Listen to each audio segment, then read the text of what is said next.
This is an international podcast transmission. Is anyone out there? If you're listening, you've reached the No Fixed Agenda podcast.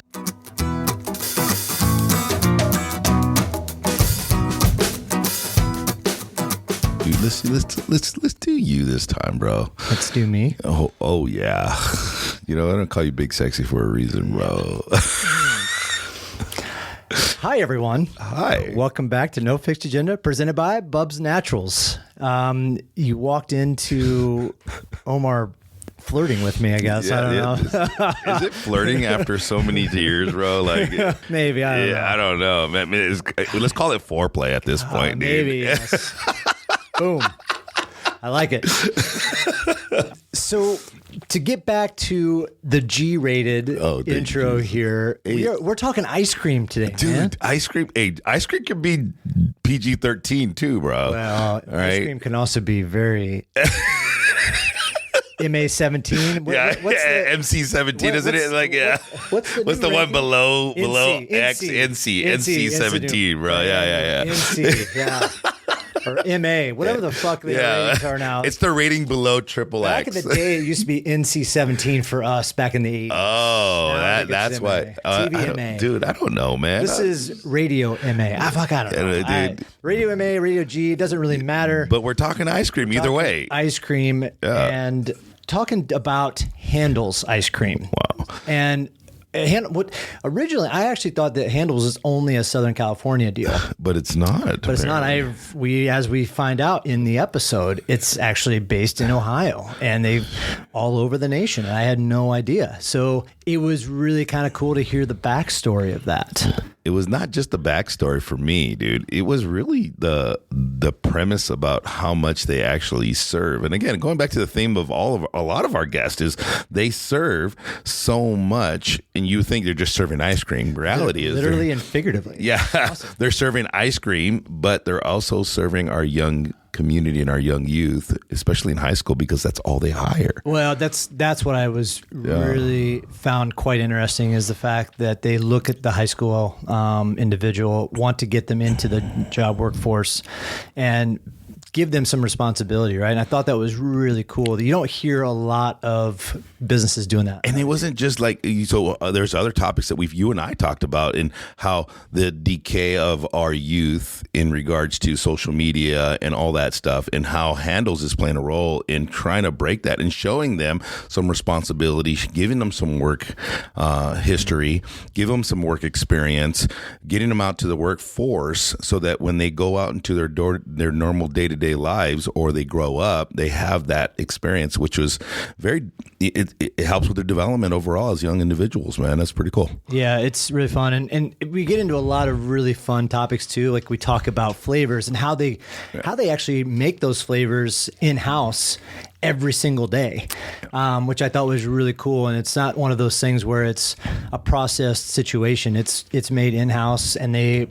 from the franchise aspect and the complete umbrella headquarters, they make sure that everything is made correctly, which is really cool. It makes it so it's definitely a family business, even though it's nationwide and it's a franchise type of deal. So it makes it feel a little bit more smaller than it actually is, which is cool. I always thought it was a small business the way they run it. So that is one of the questions we asked Billy about American Hero and Brew was like, hey, was he afraid to lose his the meaning behind his business when he go out and tries to franchise?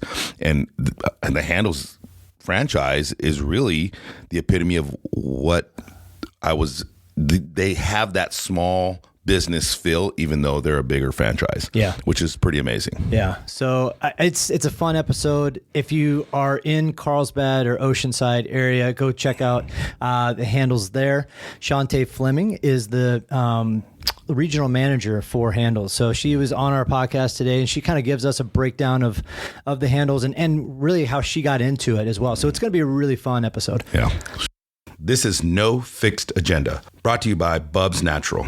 Their mission statement is simple: live better, live longer. Bubs helps fuel people to reach their maximum human potential through supplements sourced from nature's highest quality ingredients, while giving 10% of all proceeds back to charity. Learn more about their NSF sports certified collagen peptides and electrolyte drink mix at bubsnaturals.com.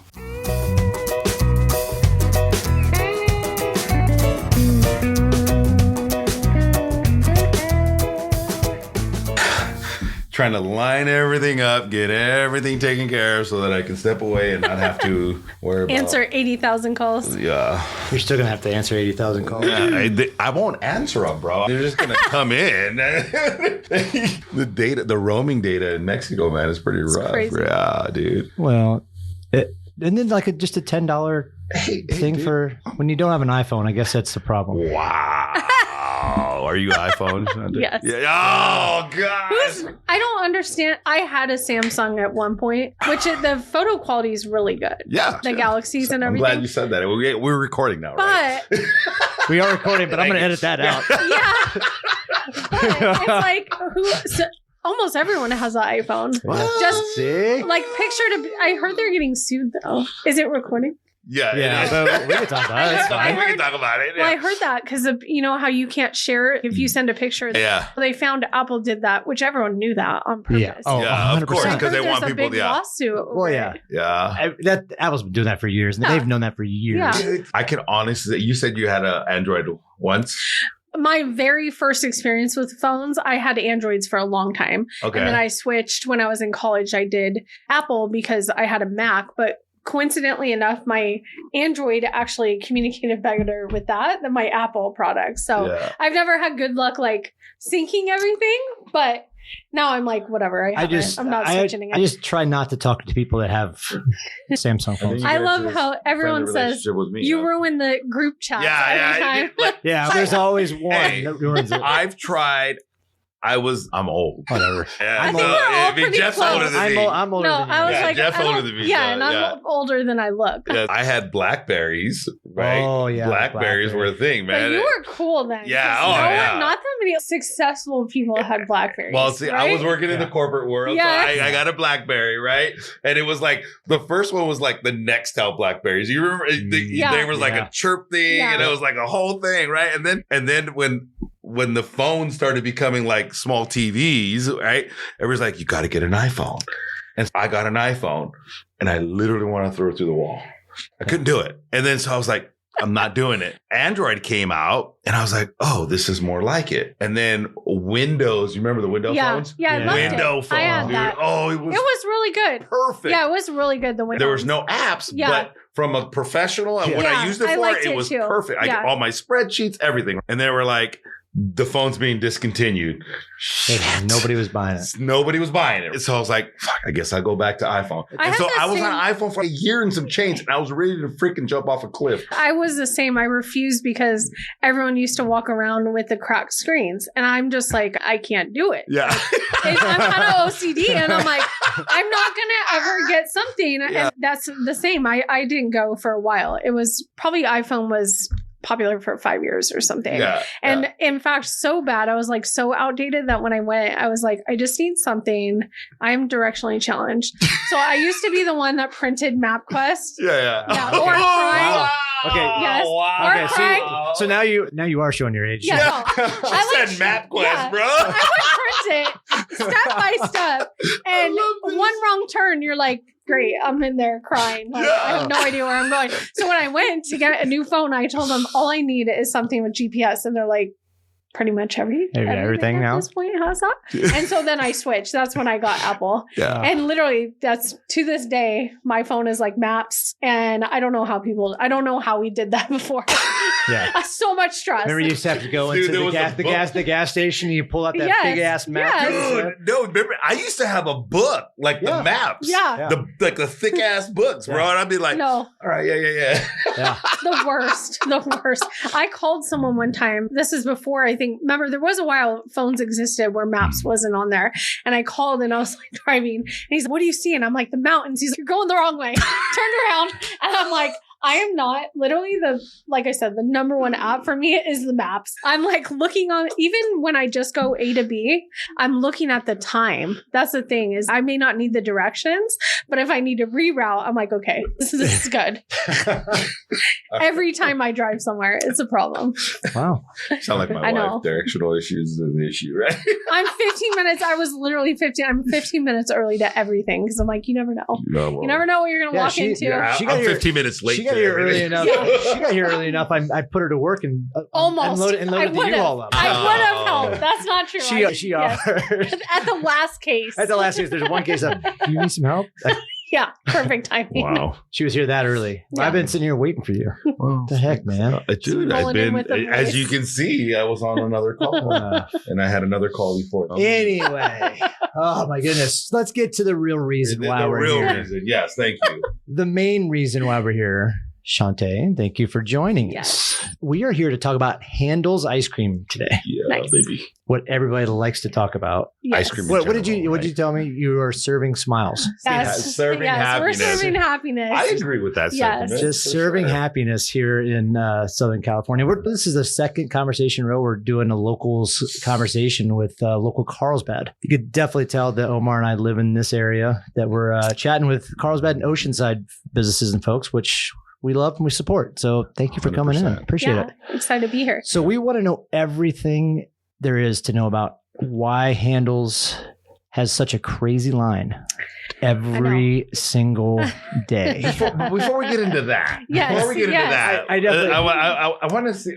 want her to talk about how you got into it first. Who are you? Yes. You went to college. We heard that right now. So give us a little background of who you are, and then you can talk about how you got into this crazy business with the crazy line. It's actually a full circle story. My very first job was scooping ice cream at Linda's Yogurt and Deli in Carlsbad. Wow. And it's a very small place, but I worked there. My boss, Brenda Hicks, she taught me just everything. I mean, everything. And she actually had no official college, anything. She just blood, sweat, and tears taught me how to treat people and be like a good community member.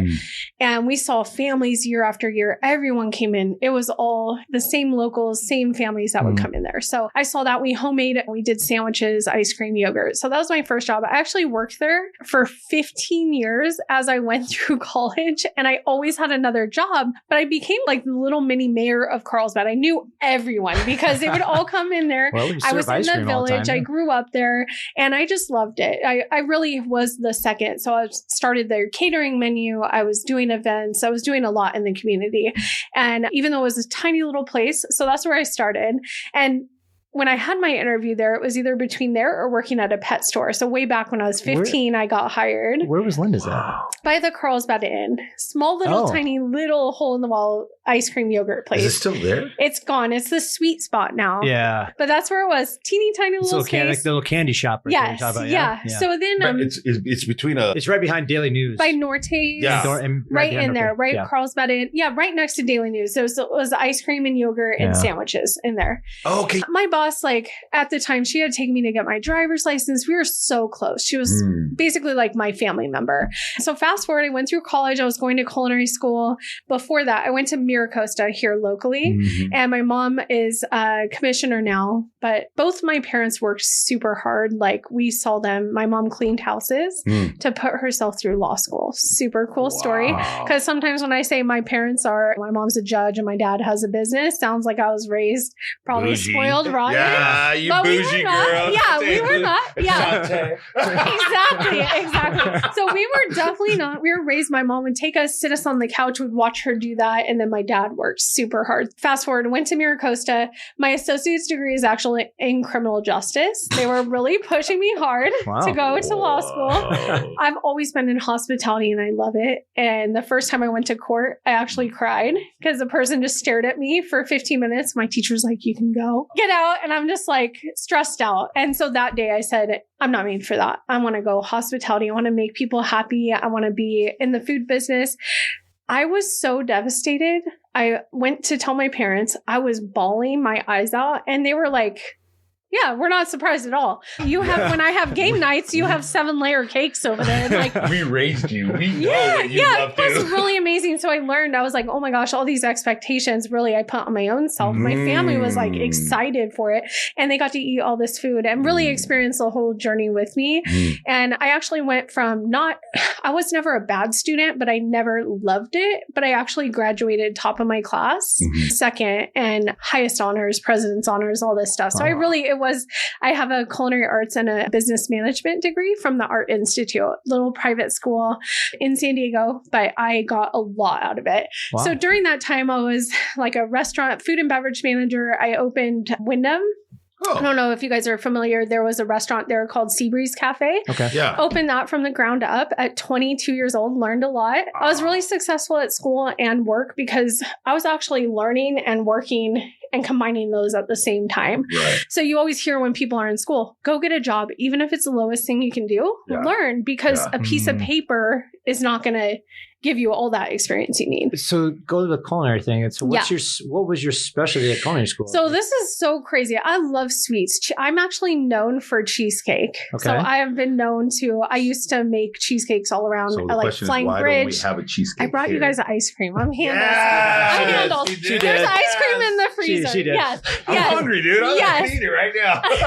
Thanks, Shawntae. I wasn't going to tell her. Yes. Yeah. Oh, sorry. Come No, his on. wife. Yeah, his poor wife's know going to what? be so sad. So Des, you're not getting it. I'm getting it. You can split Jess, okay?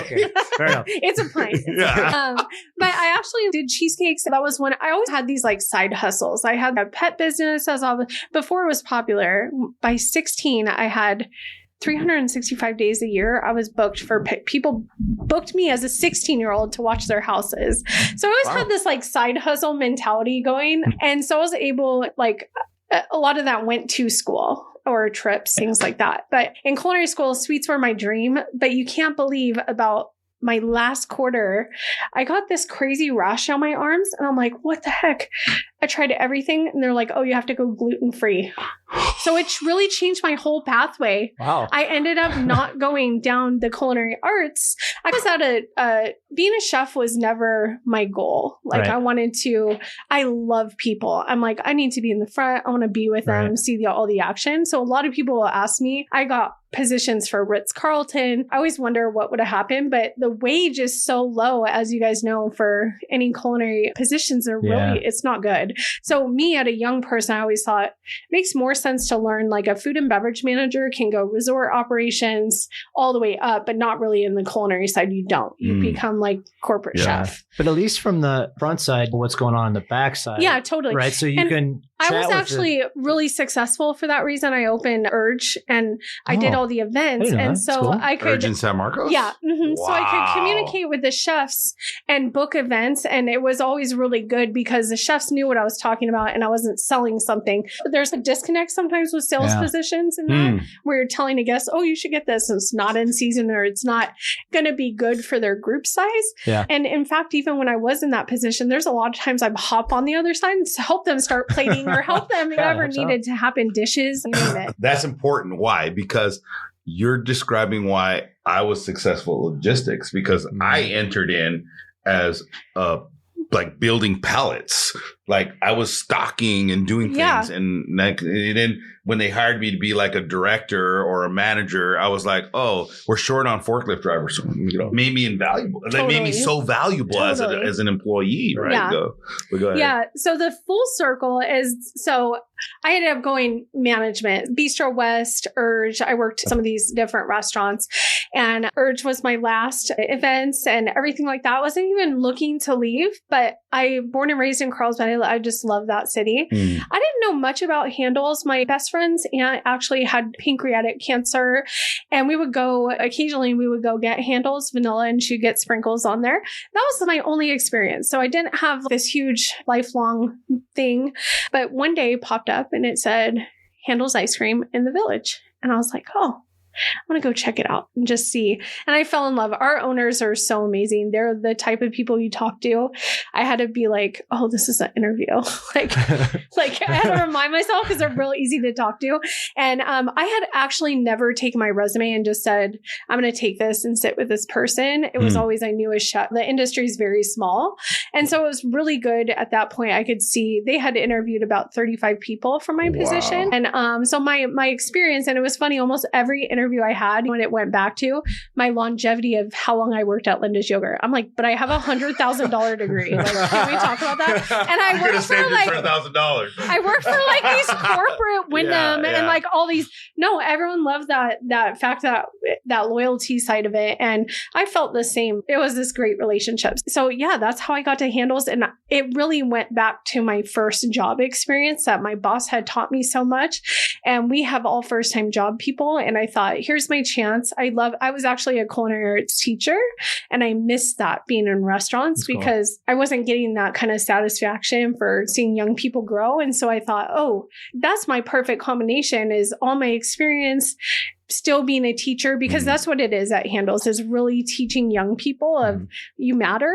Like, you can do this, because they don't get enough respect. Honestly, in my opinion, they are so great. And you guys being customers can probably say the kids do awesome and they care, and they like care about the people, which they don't have the bad habit. So we work with them a lot. Good. Yeah. That's awesome. That's how I got to Handles. So let's give an explanation of what Handles actually is. Yes. For those that do not live in this area that are listening in. I didn't even know what Handles was, bro. So yeah, you actually need that. So, because I was like, Handles? I know. I went there, I was like, I'm not standing in that line. And all of a sudden I was like, okay, I'm standing. Yes. And you see our line, and it depends on where it opens. Some people that have seen other ones, we have the big Carlsbad has created this huge buzz of, we're in every community event. We really are a part of, we're actually celebrating our 5th anniversary. It was on the 9th, but our party's 27. Okay. But yeah, Handles has such a great reputation. It actually comes from Youngstown, Ohio, 1945, like all the way back then. Wow. I know that. Yes. Yeah. Alice Handel was our founder, and she literally grew like fruits and everything, made it. She didn't even have recipes. She would make it and taste it by smell and look and everything. That's how she started. Some of the best foods are created yes. that way. Well, fast forward to now, literally we still make the recipes just how she intended. So that's really when people always poking their heads, what are you guys doing in here? I don't know if you guys know, we actually make it in small batches in the store every day. Did I know so that's what sets us apart. The highest quality ingredients. We have the best dairy, the best toppings, but we're actually making it in store. Yeah. So that's not really a California thing, which is why you see these lines, is people, most of the time in an ice cream store, those may have been sitting for 3, 4, who knows how long, because they have to come from a distribution. Yeah. Ours, we're making it has to sit overnight, and then we sell it. Lasts maybe a day or 2. So that's wild to me, because I was like, when I showed up to Handles for the first time, I'm like, the names and the variety of flavors was like, what the hell is that? Yeah, we have 150 recipes. I was gonna say. Yeah. So, and like, dude, I'm like, I really want to try that, but I want to try this and I want to try that. Well, we have a 4 scoop sampler. So that's the funnest way, is you can get, it's like a flight. So you can get 4 scoops of, and they're pretty small. So it's but then you need like an 8. I know. It is intimidating when you get up into that line and you're sitting there looking at like, why is it taking so long? And you realize that everybody's like, pointing at this, pointing at that, and they don't really know. And then you're like, and then you get it when you get and it there. does go, you guys would be surprised on our side. One of the things we always hear, the line's so long. It goes super fast. It does go and fast. You guys would be more surprised how many people get to the window and they're like, oh my gosh, I'm not even ready. And they're like, we're like, it's okay. You've been Take in line your for time. 20 minutes. Yeah. Well, that's the thing. People come, they see their friends are hanging out. They're not even focused. Sometimes we're out there, we're like, hello, like waving at people, like, come on, we'll help you out. And they're just like enjoying the weather out there. But well, that's the beauty of lines. Like, people are going to get in line because people are in line and they know that it's good. And it helps us to a point. Then you'll always see us at events and people are like, why are you guys even here? Because our biggest, I mean, our greatest thing is our lines, but it's also hurts us sometimes. Yeah, it's the word. That's because people like you said, absolutely not. I'm not even going because there's a line. Yeah. So we'll give someone a bite and they're like face. I always say it's like love at first bite. It's so fun to see someone eat Handles for the first time. And they're like, what just happened? I know. But that love at first bite is what got me to the door. Yes. Right. And totally. got me to stand in line because they were like, no, you have to go. I'm like, I don't have time to stand in freaking line. Not going to happen. They're like, dude, you have to go. I'm like, fine. Let's go. But it was like somebody dragging me there. And then finally Suzette put her foot down. So talk to me about, like you said, like what I love about the Handles brand is that you guys do support a lot of local charities and community events and everything else. Like and that obviously helps the brand name out and gets people there. Do you guys do any kind of tracking as far as what the conversion is for somebody who, like when you go to a great example, we were both at the Yelp promotional event at the Flower Fields in Carlsbad a couple weeks ago. Do you guys have any way of tracking the people that come through your booth there and how it translates over to the restaurants or the shops? So we do limited like Yelp type events. It's more, we see we know for sure if you show up and you support the kids doing the 5K, the Carlsbad 5,000 or the Legoland Run or a jogathon or something like that, we know the parents are going to be the child. It's going to be an everlasting experience. I still remember when I was little and you did a readathon and you got, it was always Domino's or something. And I still remember, and that's just only a couple of years ago. But so we know those things make a huge impact. And usually a mom or a sibling is going to get a cone as well. And so we actually don't do a lot of, if any, like paid advertising at all. The Sunshine, the product really speaks for itself. So it's really more about, we set our roots. We know that if we come into a community, we try as best as we can. It's not transactional. We know we want to come in and make an impact.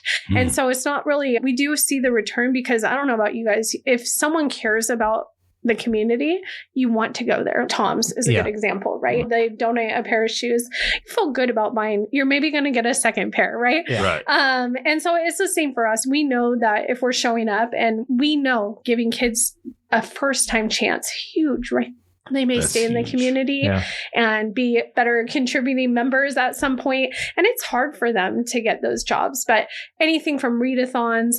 But yeah, we do track how many come back. And like I said, we don't do paid advertising. We rather go and fully support and say, we know that this product is going to get directly to the kids. So yeah. But like word of mouth is like the biggest thing, right? That's what got me into the door. And we focus a lot on great hospitality. I think if you have that trifecta, a good product, a great atmosphere, and then good service, it goes a long way. Yeah. And we get the patience sometimes of people knowing this is someone's first time job. We may have to have some conversations, but as a whole, when we're walking around town, people would just say, I don't know how you find these amazing people, but a little training and believing in them goes a long way. And you guys are both in sport, and we try to have a coach's mentality and say, hey, we're not just like going to micromanage and boss you around. Like, we want you to grow. And we see people start as a 16-year-old, train them up to a shift lead, to an ice cream maker, eventually a store lead. And we want that. We want kids to stay with. The saddest thing in the world is to see someone go maybe to another restaurant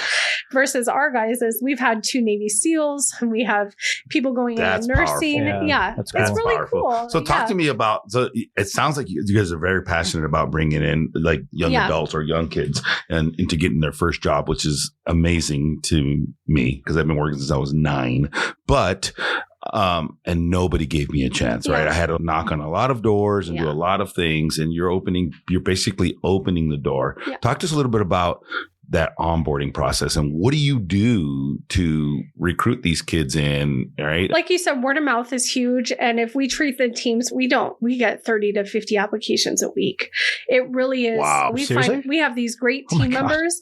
And I think a lot of businesses, they'll go, I'm not hiring siblings. We're not hiring friends because they're nervous of that. But I've had the greatest outcomes where and I talk to them. I'm like, hey, listen, this person's reputation is on the line. So it's not like they don't get off. You know what I mean? It's a risk for someone to, and we all know that's and all that stuff is, I stayed away from it in the logistics world for that reason alone. I was afraid. I've had the greatest success with siblings coming. They're actually, to me, get better as the generations go down because they're talking about it. Maybe their families have come their whole lives. And so I honestly, when I'm looking for this time of year, we boost up a little bit for summertime. I send it, I go, hey, 10 rock star of each store. You guys are someone who I really am just impressed with your skill level, your product knowledge. Who do you have? What 2 people do you want to recommend? Make sure they say your name. And so in the interview, I really dive in and say, you know, the person who recommended you, they think you have the Handel's qualities. And we spend a lot of time to show them what that is too. They go through 9 hours of training. And I always talk to them like real. I go, listen, when you show up, we know you're not going to know what to do. But in time, I hope you look around and say, oh, this needs to be done, and just go do it. Because I ask them, do you like to be told what to do all day? They're like, no. I'm like, we don't want to tell you what to do. So let's work as a team. Right? And then you're in it together. And I'm super impressed. Sometimes I always say, I started with Carlsbad was my first store. And so that was my baby. I didn't leave. I was there open to close. I was training every team member. Now I have 6 stores that I oversee. And that going from 1 store to 2 stores was my hardest thing because I had to figure out how to share my time. Right. Now the team members hold each other accountable. Oh, that's cool. Yeah, they really do. And I walk in, I high five them, I scoop ice cream with them, or we have a real servant leadership style. So we don't have people sitting at a desk at all. We're all in there. So our owners even show up, start scooping ice cream, washing blenders, talking to customers. So we're all living it. We don't have this, oh, we're like better. Like I'll clean bathrooms. I'll wash any dishes. But that's what makes an amazing leader. That's the honest to God truth. You want to talk about the number one play that I made in my corporate world when I was there was just that. It was like in one of my jobs, one of the lowest jobs you could possibly have was offloading ocean containers of tires. And in the middle of summer, you're like picking these 100-pound tires and you're lugging them around and you're picking them off it was the worst thing ever. But my biggest play was pick the worst fucking job in the place and go, I'm gonna go do that. Right? And it sucks, dude. You're like, wait a minute, you're the director of the distribution. What are you doing offloading tires? I'm like, watch what happens, right? And it's so true. Yeah. When I worked at Wyndham later in life, one of the leaders told me, you know what's so amazing? On a Friday, you just go up there and start cleaning rooms with them. But I'm like, have you ever done that job? It's the worst. And those ladies are working so hard. Yeah. But I was like, she goes, nobody even ever asked you to do that. Yeah. But it sends a large message to your team. I'm never going to ask you to do something that I haven't done or try to do myself. Yeah. I might not be the best. I was the best forklift driver, but no. Yeah. But I might not be the best at that particular job. That's why we got you, but I'm going to definitely try. Yeah. And that sends a huge message to your team. You might be hiring a bunch of teenage first-time employees. And they don't know right now. Yeah, That's they what don't. I always say. We close on holidays, so they can be a lot of different things where they don't know necessarily right now. But at some point, they'll look and say, and I'm upfront with them about it. Hey, I'm not mean. I'm tough. Yeah. Because I have high expectations, but you're also never going to walk in somewhere and be like, oh, no one ever told me I couldn't be 20 minutes late. Like I have all the hard conversations because I'm like, I want you to walk out and I want someone to look and say, oh, this team member worked at Handel's. Yeah. Top of the list. Let's get them in here. We know they have all the skills to be a great team member. But you're creating leaders as well. Yeah. You're creating leaders. You're creating great employees. Yeah. Right? You're creating great human beings, right? You're teaching them to show up on time, doing all the things you want to do. And we have a lot of kids that play sports. And again, jobs often go away from kids that have a lot of extracurriculars, a lot of things. But they understand 80% of the job is showing up, being in uniform and being a team player. That's like huge. Yeah. And if kids don't have that, we don't have any team members that are like gossiping. I look back and I think of high school was so hard. Oh, yeah. No one got along. So The now we worst. have 300 team members that are all that age. So I tell them, like, I don't know who the popular kids are. I have theater kids, I have band kids, I have cheerleader, you name it. I have all the different kids on there in purpose because we're all working towards this collective goal to serve the best ice cream with the greatest service. And none of that matters. Yeah. None of it. Yeah. And they break those barriers themselves. They'll tell me sometimes, oh, I worked with someone. They were so nice. I'm like, Cool. yeah, they are nice. What makes you say, oh, he's the most popular guy at my school? I thought he was a jerk. I'm like, oh, it goes the other way too. The poor popular guy. Yeah. But Yeah. I don't know. I love hearing that that's the culture. Yeah. Dude, it is. I love it. I don't know if there's enough businesses that are like that. And it's mainly, we just talked about it literally. Just the yesterday. opposite, though, Yeah, dude. exactly. But it's kind of one of those things where with everything that is going on with the digital world now and social influencers and how Mhm. kids want to be e-gamers and YouTubers, influencers. Yeah. It's really cool to hear that you guys Handles has this culture that you're developing with younger kids to, hey, this is the professional route, Yeah. right? And teach them some of that, some of that well, culture. even which is just awesome. basic like communication skills. When we go to high schools, Yeah. we'll do, they'll have like interview days and everything like that.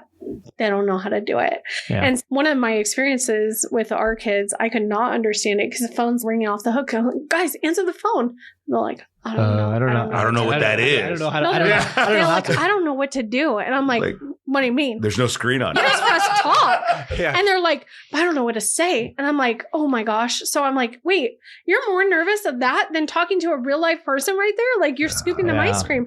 But they're like, I'm like, listen, no one's going to ask you the formula of like how to get to the sun. No, that is not going to happen. Yeah. I'm like, they're going to ask you a flavor, what time we're open till. And if You for let- any reason they ask you a question you don't know, you see this button that says mute right here? You just press that and you go find someone and they'll help you out.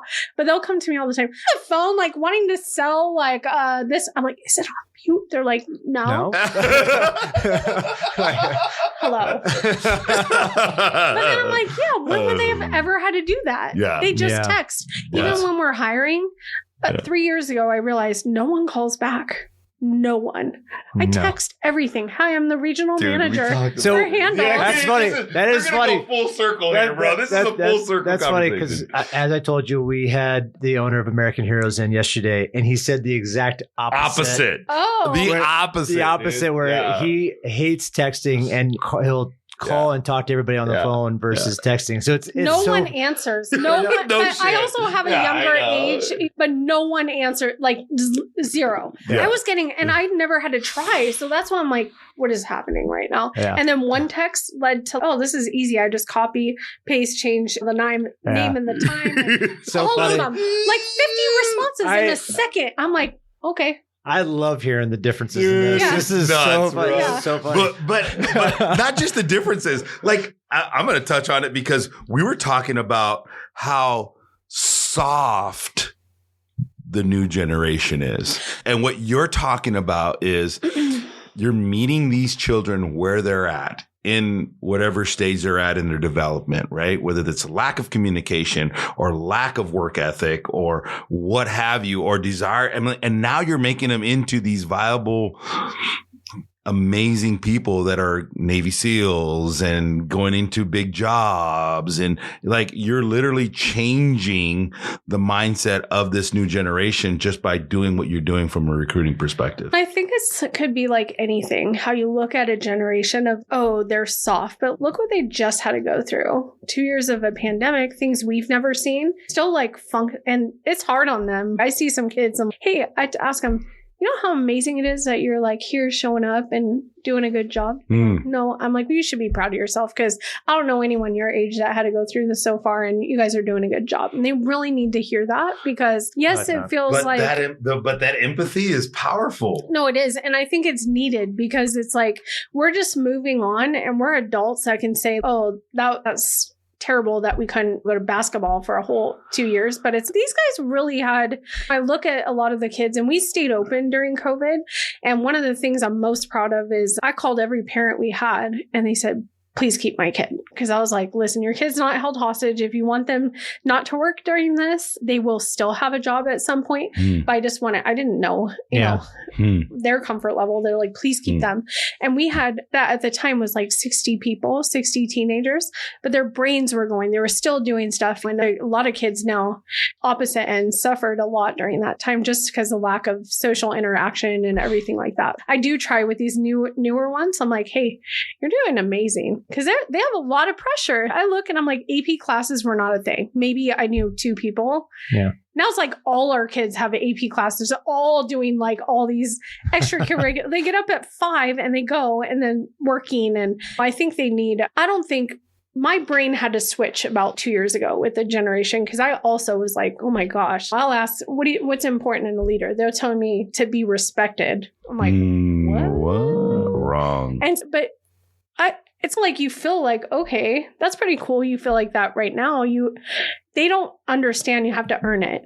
But really, I feel if you just change your brain and say, this is what they've come to learn, is like to have respect. Cool. Do we want people to get treated like crap? Like, no, I'm not going to lie. It was hard for me in a lot of kitchens. Right. And it's okay. Good for you that you're not going to just allow somebody to treat you bad to go hire somewhere. So I really changed my process on, I'll ask them like, hey, what do you think we do well here? What can we do better? And it's a 16-year-old telling me like, I hate how the dish rack looks. You know what I do? I'm like, come on, let's go do it. I'm going to show you. And then you know what? You're responsible for that. So every time I come back, I want it to look just like that. You know how successful that is? Amazing. Yeah. Wow. Yeah. I love that perspective. It's a different perspective. You're educating me right now. Big time. Now I feel like an asshole. Yeah, you feel like I do too. I like legitimately. I feel like an asshole. Thanks, Shawntae. I don't feel like an asshole, dude, but I do. But you should. But I had a lot of struggles. I had a lot of struggles with understanding because I'd be back there doing dishes with all my stuff I have to do. And a kid would say, can you wash this one too? I'm like, I'm going to freaking deck this at the wall. But I really had to tell myself, they just don't understand. So now when I have them, I go, hey, if you ever see a leader or someone above you, you see them doing a job you know how to do, go right up to them and say, hey, can I do that? I have time.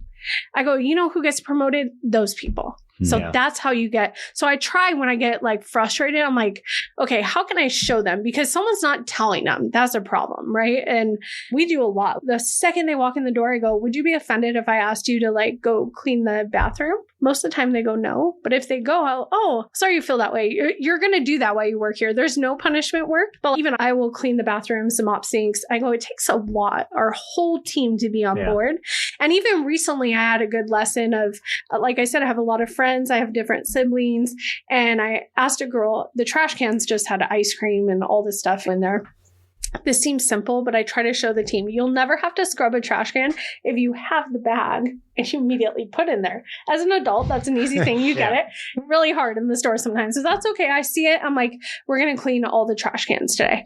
So here's my girl, so sweet, 15-year-old, first job, right? First week, I think, working there. She's over there. I'm in the back scrubbing trash cans. She's over there and I just see her face. And then I realize in my head, oh my gosh, the ice cream maker is her friend. This girl making cakes and my shift lead. I said, hey, I just want to tell you right now, you know how many times all these kids in here have helped me scrub trash cans? A lot. So this isn't like a punishment. I just need your help. And it's true. All those kids, each and every one of them said, yeah. But then I thought, oh my God, what if I didn't do that? This poor young person is scrubbing trash cans in front of her friends and she's the younger one. You know, those things add up. Yeah. And so at that moment, we really had a switch and it was good. Like would have never thought of that. But when you're 16, it's like, how embarrassing I have to scrub a trash can. Here's the older kids looking at me and they're doing fun jobs. They're like making a cake and one's making ice cream. And they were like, yeah, it's true. And all our kids, that's who gets promoted up. The ones that just dive in. They want to make sure the store looks the best. And so anyway, it taught me too you got to be aware of their feelings are huge at that age. And we're like way past whatever. I don't care if someone sees me scrubbing a trash can. I don't think it's just the feelings aspect that you're talking about. Yes. you're true. But it's this is like the something- growing, this is, like the- But this is something that I coach, right? Yeah. And so when I coach this in my one-on-one people, we talked about empathy a little bit, but we talked about meeting people where they're at. But the more important thing, dude, is like, you're not just meeting people, you're understanding that their stories are their truth. Their perception is their freaking reality. So you're sitting there going, that's your superpower, by the way. I'm telling you right now, it is, because if I'm looking at that kid and he's going, or he or she's going, I'm scrubbing trash cans. And I'm like, you know what? Stop being a little baby. Yeah. Scrub the freaking trash can. I'm going to meet them, and I'm going to meet them with force. And you're meeting them with empathy, compassion, and understanding. Like, I wouldn't have seen that. You're teaching me that right now. And this right? person didn't even make a face. It just crossed my mind when I looked and I noticed my surroundings. Like, oh my God, if I was 16, I'm a girl. And I'm like, and there was a guy in the front. And I'm like, what if it's been 25 or 20 years since I've even crossed my high school brain. Right. Yeah. You know, and I'm like, she's the youngest out of all the kids. Anyway, I think a lot of people have that, like the kids, and there is a fair amount of stuff, but I do find if it's, hey, here's the expectation. And it's not emotional. Yeah. They don't care about that side. Like me, if I ever saw my boss get heated, it would have devastated me inside out. I would have cried immediately. They don't care if you're going to get upset or cry. It's just, they have to feel it for themselves. Right. They didn't do it. And so I stress a lot with them. Here's the expectation. Listen, you're not going to be perfect. So if you do something, let's have a conversation. Let's move forward and learn from it and not do it again. You're changing the way I look at him right now. I'm not going to tell. I'm telling you that. Yeah, like I 100%. will. Not 100%. When you walked into the room, or I walked into the room because I was late, but when I walked into the room, I seriously thought we were going to have a conversation about ice cream. And now you're talking about life-altering things that in the community, and you're supporting it through your service of people, through your service of serving smiles, like you said, right? Happiness. Or serving happiness. Serving Thank you. happiness. Serving happiness. Scoops and One smiles scoop at a is time. good Scoops too. and Yeah. smiles, right? Yeah. So, but you're literally serving happiness, but you're not just serving happiness, you're serving like lifelong lessons to these kids, and just through serving ice cream. Yeah. Like I can no longer just look at Handles as an ice cream shop. That's really, if you spend time with us, Right. I can't, dude. People spend 10 minutes with us in a store and they're like, oh, it's just like being a mom. And it really is. We're like on their side. And that's what we want. Like, we get great results. Like I said, if it's my first year, I was just like, my background's kitchens and all this, and like very militant. And No, this has to go here. Why isn't that prepped? Why ain't those dishes washed? Yeah, 100%. And it's okay at one store if you're in there, but you really have to look. And that's what I had to learn over the last, now with 6 stores.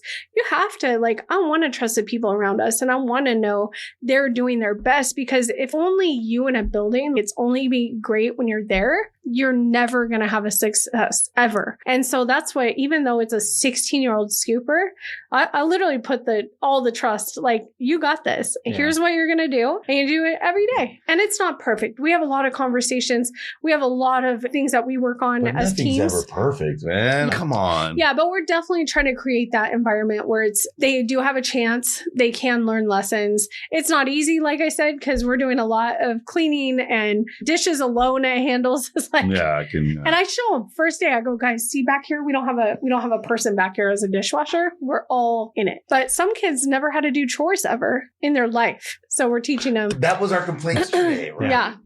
I tell you what, just real quick, if I ever had to get rid of my businesses and I had to go work for somebody, I'd go work at Handles. I'm going to call Shawntae. Yes, I'm going to go work for Handles because but we're a little too old, bro. No.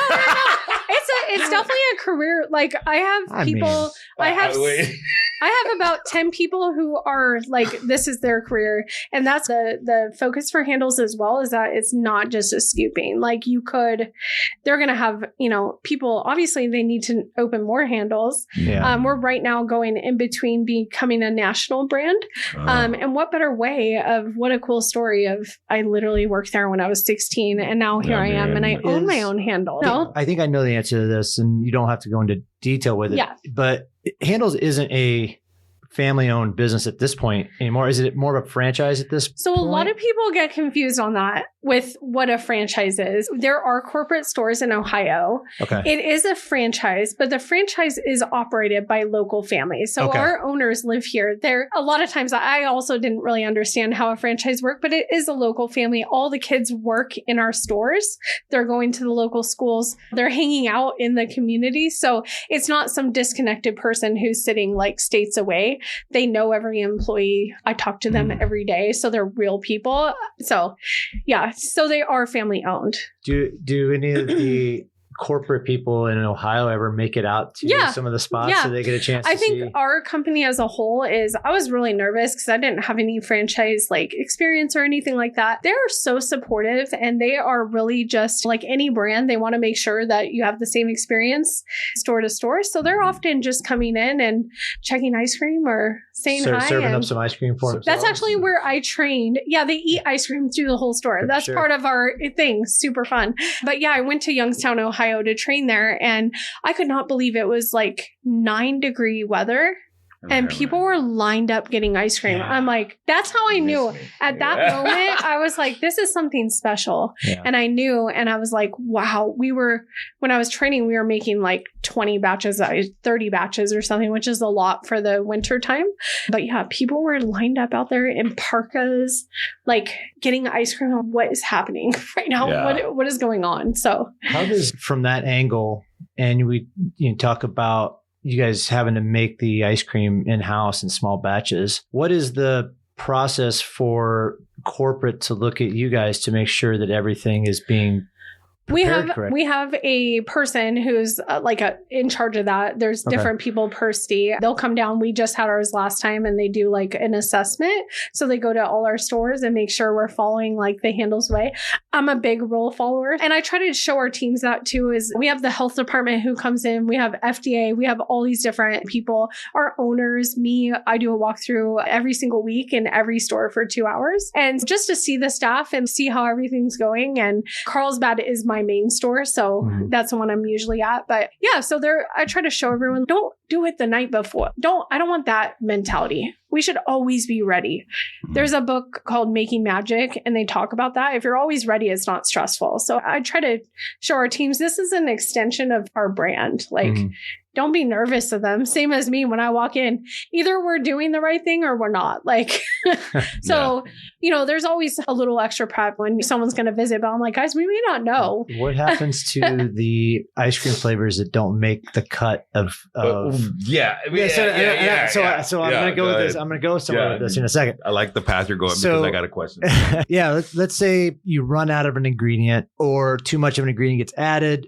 And this can't go on the floor. This can't be sold. Like, what happens to that? If it's like edible, like sometimes we've had where someone maybe puts way too much salt or something like that, and you probably don't want to eat it. It does get wasted. And we're so lucky that our recipes are very easy to follow. They go through a lot of training. Yeah. So sometimes when there is a mistake, it's a tasty mistake, and we let our staff, will quart it up, or we'll let them buy it and take it home or have it as their shift scoop. I like that. So before I started all my race production, my big thing was consulting for big corporate companies. So Jelly Belly Candy Company was a huge client for 15, 16 years. And one of the things that I always love about them is they had the belly flops. So something gets messed up. One's a little bit too big. It gets smushed. Like, they've always got these belly flops so you can go in and if you're try a belly flop. I wish we could do that. That's actually a good idea because it'd be fun. Even it could turn into a great flavor. But you know what though, dude? Somebody might like that. But honestly, that's edible. Now, granted, yes, if there's way too much salt, you don't want to do that. Yeah. But if there is, we've had, like, even when I was training, I made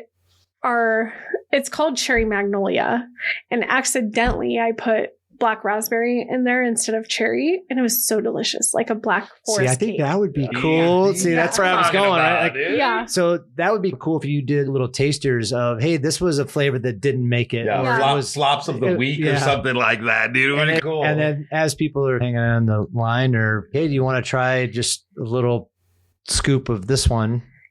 for whatever. Well, they do all the R&D in Ohio. Hopefully at some point they'll have some more like R&D type like opportunities. And I'm a certified chef, so I'm like, it'd be perfect. But I mean, even more fun than mess up would be like a future maybe potential and see how people like it. So it'd be super fun. It's also from you being a rule follower. Yeah. Have the mistakes. I know. Going out there to people and be like, why do I get that this next time? And all of a sudden they don't. So I don't know how we messed it up. I see the balance that has to happen there. When I first started, I was like, oh, it's such a bummer. We can't have like more, like freedom or like local type stuff. But I went to a store that like had this pop-up flavor and it was so gross. I threw it in the trash and I was like, oh, that's 90% of the reason you don't want someone if that's their first, like we make a sugar-free flavor, but we don't sell it because it just crumbles apart. And I'm like, I don't want someone to be like, oh, Handel's is gross because like, I get it. But known fact about me, I used to work for Coca-Cola way back, and I started off in the warehouse. I ended up in their lab, right? And I worked. This is just the most interesting story. This is 100%. So most interesting. I worked in the night shift building pallets, and I worked my way up to driving a forklift. Then I worked my way up to mixing syrups, and then I got into working quality control in the lab. And so one of the jobs is to taste the soda that you're running every hour on the hour. Okay. Now, doesn't matter what you're running. You had to taste it every hour on the hour. And there were certain things that could go wrong in the production process. And there was like 9 that I remember. And they tell you every quarter they test your taste buds. Okay. And there was 5 to 6 technicians on staff.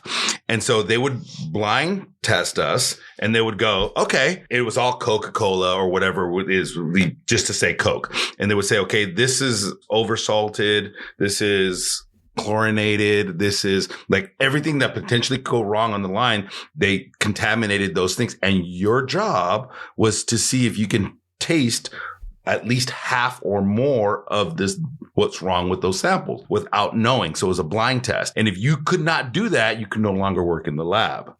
So I think that if you did that, Handels would go, yeah, but if you had these other taste people, they couldn't even taste what was wrong with it. Like, dude, I was like stressed out every quarter. I might lose my job today, right? Because you were going like, I better be tasting yep, that's chlorinated, that's sodium, that's this and that. But other people couldn't, like if I could taste I always could taste the chlorine. Yeah. Right?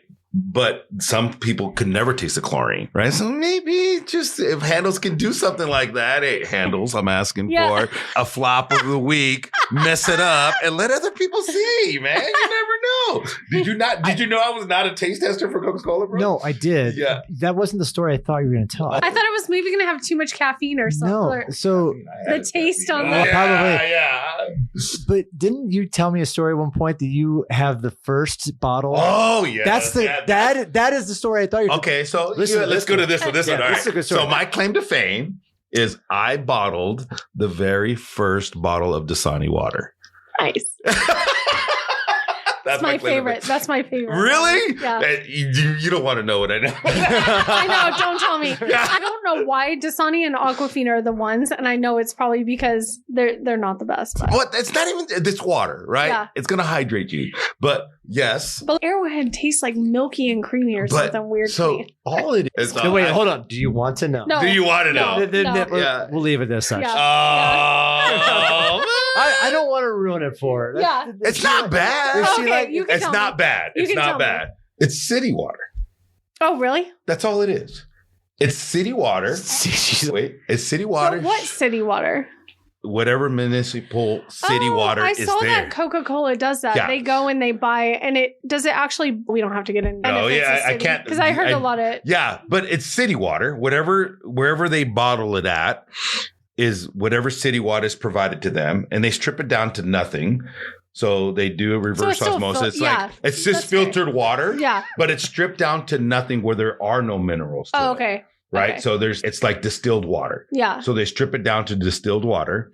And then once it's into distilled water, So it goes through sand filters, it goes through reverse osmosis, then it comes out of there, and then they go, okay, this tastes like nothing. Nothing. And then they go, okay, water grows contaminants. If you let still water sit, it'll grow contaminant. And then after they strip it down to nothing where it can't grow anything, they add minerals to it. Once they add the minerals to it, they add this thing called ozone that kills anything that potentially can grow after they add the minerals. And that's what you're tasting is the minerals that they put in there. So there you go. Fun fact. Going alkaline. Yeah. Carlsbad water. Yeah. No, it doesn't matter. It doesn't. Like the whole concept of alkaline is I drink alkaline water. I'm bougie. People come all the way from so far away to get that water. Yeah. LA, like all the way from LA. Yeah. I'm like, wow, Which is crazy to me. that's so crazy. I know. Water. Yeah. And there's not really no evidence to it for fitness I don't know. professionals. People have said that they sleep better when they drink. I think because I don't know, but the pH is what, right, is so different. By the time it gets to your body and your body filters Eat more it out, ice cream. eat more ice cream. There you go. Yes! Don't worry about water. Yes, great more ice plug. Great plug. I love it. Eat more ice cream. I love it. Eat more ice cream. It makes it all alkaline. So We have Aquafina and Dasani. There you go. So before we let you go, what's the next steps for Handles? Are you guys looking to do more in Southern California?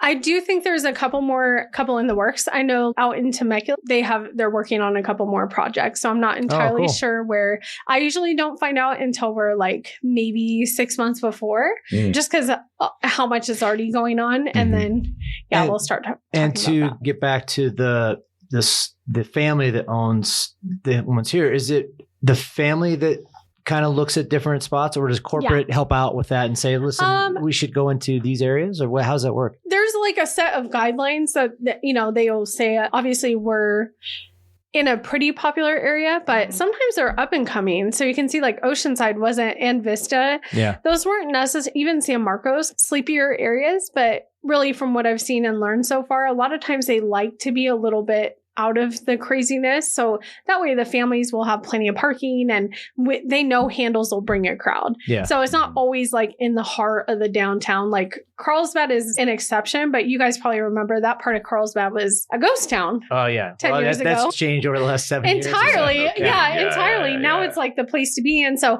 I think a lot of times like you'll see like Vista, that's still up and coming. that area Vista, right there. the village was So- dying off. No, man. and it's still really slow. Yeah. So if you guys ever go, like definitely there's some great businesses there that are just like we hanging on. did Archer's Arrow, which is right. Yeah, they're from them. amazing. Yeah, Kat and Josh, Yeah. we do a lot with them. Yeah. But there's some great, like the Moonery and some really amazing shops over there that have been there a long time. Hopefully They wanted me to open up OTH there, dude. No? Didn't work you out. should. I don't know. Didn't work Another out. location. Like, another location. Another location. Like I need that right now. Yeah, we But need some like cool activations over there. That's the thing is it's just like really sleepy.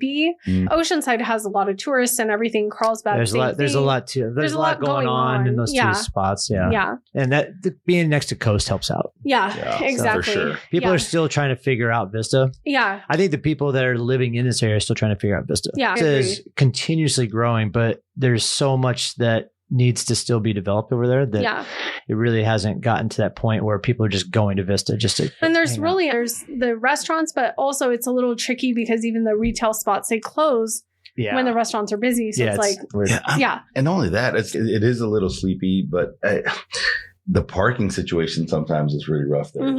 So that was the deterrent for me.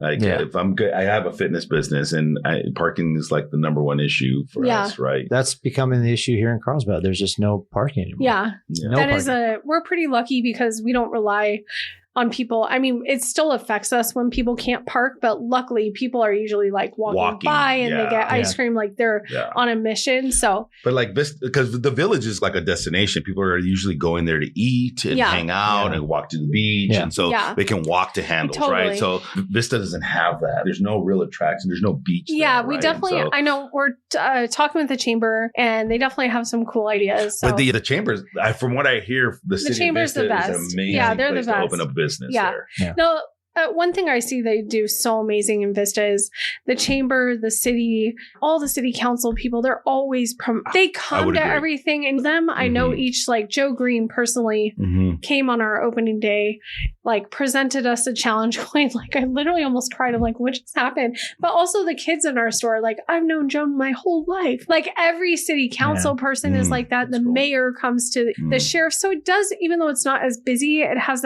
this really cool vibe. But I don't see it. Still that small family town. It's definitely, perspective. I love that about Vista for sure. So we just hope more and more awesome people. They're building a lot. And I also think it's COVID affected a lot. You see a lot of people just not out and about. Yeah. So hopefully they continue coming out. I think COVID did change the face of a lot of industries. And we talked about it from a transportation, even from the fitness perspective, and how much it's changed the face of fitness.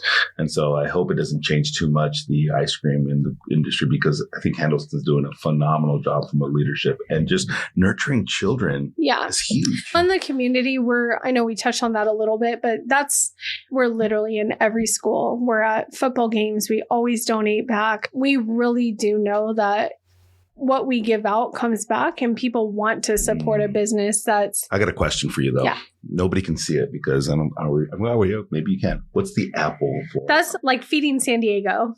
So we do a lot with just different types. We do a lot of fundraising.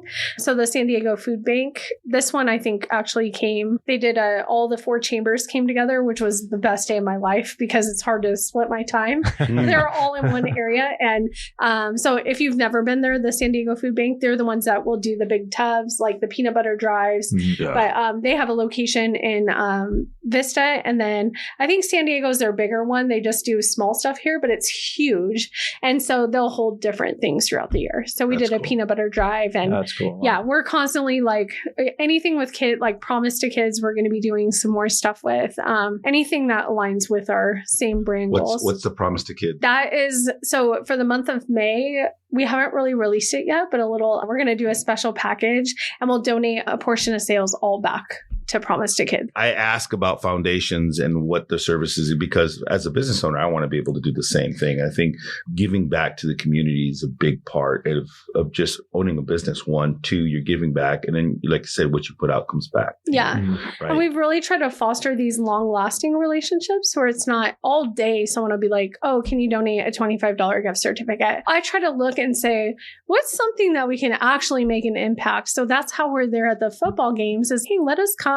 We'll scoop ice cream. We're not only a part of it, like experiencing it with everyone, but we generate way more than a $25 gift certificate. We give $200-$300 back each time we're at the football games, which is huge. 6 games for the season. Boys and Girls, Vista Boys and Girls Club, we're a huge partner with them. And I don't know if you guys are familiar with their location, but you look at all the Boys and Girls Clubs and see this one is the one we're doing the nights out. We do some ice cream sandwiches, just different. We attended their gala, and you can really stop and look and say, like the Vista schools, Oceanside schools, that's really making an impact by us showing up or holding fundraisers, not just like a transaction of we're going to hold this to put our name on something. Or we're just going to give you a gift card. And it gets frustrating. That's where I was our first year. Everyone like, oh, can you donate? Can you donate? Can you donate? And I started to get, what in the heck? Everyone's just, and then I thought, oh, I have to change my thinking and think, who are our partners? And it has to be a like